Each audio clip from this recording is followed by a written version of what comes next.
Au bord de l'eau. Chapitre 15. Page 367. Partie 91. Une fois dehors, il aperçut Wu Yong et ce furent aussitôt des salutations et des questions. « Maître, vous ici? Quel bon vent vous amène? » ?»« Une petite affaire, dit Wu Yong, qui fait que je viens exprès vous demander votre aide, messire.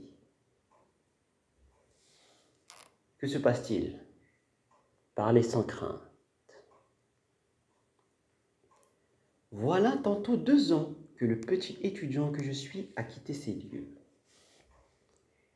Présentement, je suis précepteur au service d'un riche propriétaire qui veut donner un banquet. Il aurait besoin d'une bonne dizaine de grosses carpes bien dorées, pesant 14 ou 15 livres. C'est ce qui m'amène à avoir spécialement recours à vous, cher ami. Juan le deuxième éclata de rire en rétorquant. « Maître, veuillez venir boire 3 coupes avec votre serviteur, et nous en reparlerons. » Ce qui m'a poussé à venir est aussi précisément le désir de vider 3 coupes avec vous. Il y a plusieurs cabarets de l'autre côté du lac. Prenons une barque et allons-y tranquillement. Parfait. Je voudrais d'ailleurs dire certaines choses à Messire Cinquième, mais j'ignore s'il est chez lui ou non. Eh bien, allons le chercher ensemble. Ils descendirent sur la berge du lac, près du vieux tronc desséché, et défirent l'amarre d'une tignole. Juan le deuxième aida Wu Yong à s'embarquer, ramassa au pied d'un arbre un aviron, souqua, et bientôt ils quittèrent la rive et glissèrent vers le milieu du lac. Tandis qu'ils voguaient, Juan le deuxième fit soudain un grand geste en criant. « Eh oh, septième! As-tu vu cinquième ?» Wu Yong regarda. Sortant de la masse des joncs et des rosseaux, un petit esquif voguait à leur rencontre, mené par Juan le septième. L'homme était coiffé d'un chapeau de picot noir à large bord, protégeant du soleil. Vêtu d'un sarrau de toile à damier serré à la taille par une ceinture de toile écrue, il demanda. « Pourquoi? Qu'est-ce que tu lui veux ?» Mais Wu Yong lança. « Messire Septième, un petit étudiant est venu tout exprès pour vous demander un entretien. »« Oh !» s'exclama l'autre. « C'est vous, maître. Pardonnez-moi. Voilà bien longtemps qu'on ne vous a vu. Allons ensemble boire quelques coupes. S'il est une chose dont votre serviteur a envie, c'est bien de trinquer avec vous, maître. Mais vous ne venez jamais nous voir. » Les 2 barques flottèrent l'une derrière l'autre sur les eaux du lac.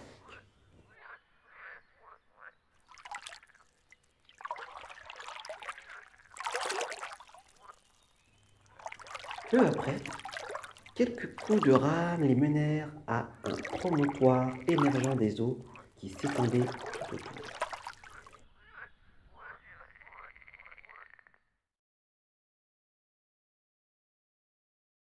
Et sur lequel se trouvaient 7 ou 8 cabanes de chaume. Juan le deuxième cria. « La mer! Est-ce que cinquième est là? »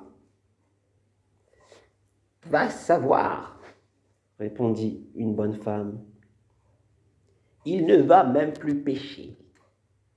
Il passe ses journées à jouer sans arrêt. Et ses dernières sapèques y passent. Tout à l'heure, il m'a même demandé mon épingle de tête. Et il sera parti la jouer au village. Note. Jouer à des jeux de hasard. Fréquenter les tripots. Fin de note. La mère. Est-ce que le cinquième est là? Va savoir, répondit une bonne femme. Il ne va même plus pêcher. Il passe ses journées à jouer sans arrêt. Et ses dernières sapèques qui passent. Tout à l'heure, il m'a même demandé mon épingle de tête. Et il serait parti la jouer au village. Juan, le deuxième, ricana et se remit à ramer. Ils s'éloignèrent et dans leur dos, Juan, le septième, se fit entendre. Je ne sais pas ce qui arrive à notre frère. Chaque fois qu'il parie, il perd. Est-ce que ce n'est pas de la guigne? Sans parler de lui, qui perd toujours. J'ai moi-même perdu jusqu'à mes dernières loques. Brouillon, cependant, songea. Voilà qui tombe, on ne peut mieux pour mes plans. Les deux esquifs voguèrent de conserve en direction du village de la stèle de pierre. Après avoir ramé pendant 1 heure, on aperçut un pont fait d'une unique rondin. Près de là, un homme tenait 2 ligatures de sapèques de cuivre, descendait vers une barque dont il allait défaire l'amarre. Juan, le deuxième, dit « Voilà cinquième !»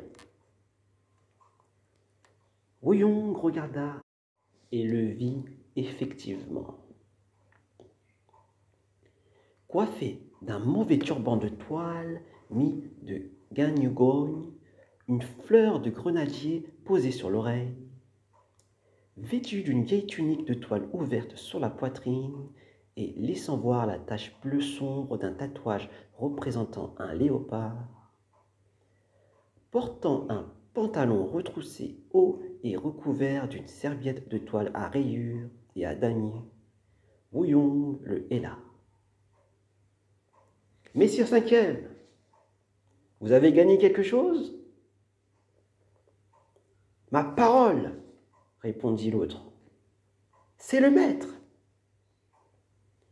Voilà bien 2 ans qu'on ne vous a pas vu. Il y a un bon moment que j'étais sur le pont, à vous suivre tous des yeux. Juan, le deuxième, dit. Je suis allé avec le maître te chercher directement chez toi. Mais notre mère a dit que tu étais parti jouer au village. C'est pourquoi nous sommes venus ensemble jusqu'ici. Viens donc au pavillon du port de l'eau boire 3 coupes avec le maître. Juan, le cinquième, se hâta de descendre en bas du pont, détacha l'amarre, sauta dans sa barque, prit les avirons et rejoignit les autres en quelques palades.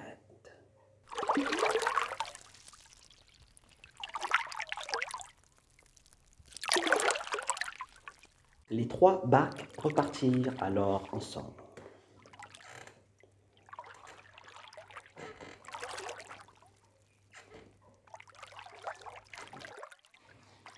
Ils voguèrent pendant un moment, puis abordèrent dans une crique pleine de lotus et de nénuphars, près d'un petit kiosque sur pilotis proche de la berge.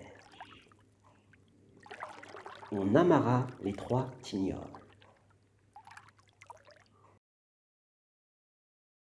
Les 3 frères aidèrent le clerc Woyong à mettre pied à terre. Tous entrèrent dans un estaminet, passèrent ensuite dans le petit pavillon sur l'eau et choisirent une table laquée de rouge.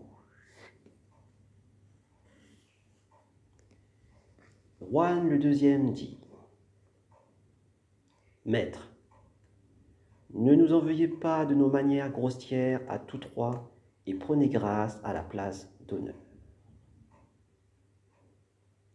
Wuyong déclina. Voilà qui est hors de question, dit-il. Huan le septième intervint. Grand frère, assis-toi toujours à la place principale.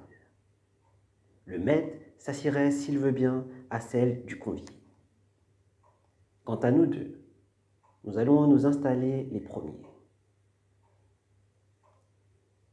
Messire septième, dit Wuyong, vous avez le tempérament vif.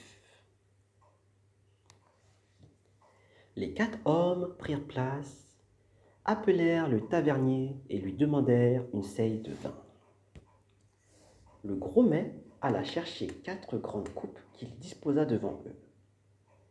Il ajouta 4 paires de baguettes et 4 assiettées de légumes divers. Puis servit une pleine seuille de vin qu'il plaça sur la table. Qu'est-ce qu'il y aurait pour accompagner cela? Demanda Huan le septième. Il y a du buffle jaune fraîchement tué, une belle viande grasse, on dirait un gâteau de riz au jujubé. Note: Yuagao, gâteau de riz au jujubé, sorte d'énormes flancs de pâte de riz très épais fourrés au jujubé, parfois aux dattes, aux pruneaux, aux fruits confits. Fin de note. Qu'est-ce qu'il y aura pour accompagner cela? Demanda Huan le septième. Il y a du buffle jaune fraîchement tué, une belle viande grasse, on dirait un gâteau de riz au jujubé. Coupe-nous-en 10 livres, dit Huan le deuxième, en belles tranches.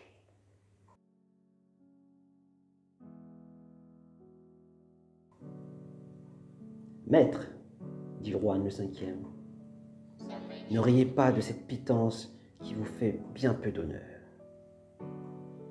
Au contraire, répliqua Wuyong, c'est moi qui viens vous déranger, et je vous importune exagérément. Ne dites pas de choses pareilles, dit Huan le deuxième, en pressant le gros mets de filtrer le vin. Bientôt, on apporta 2 grands plats de tranches de buffle qui furent mis sur la table. Les 3 frères Huan laissèrent Wuyong se servir et manger d'abord. Le clerc, après quelques morceaux de viande, s'arrêta, incapable d'avaler une bouchée supplémentaire. Alors les 3 frères se jetèrent sur les plats avec une faim de loup et une voracité de tigre, jusqu'au moment où Huan le cinquième demanda: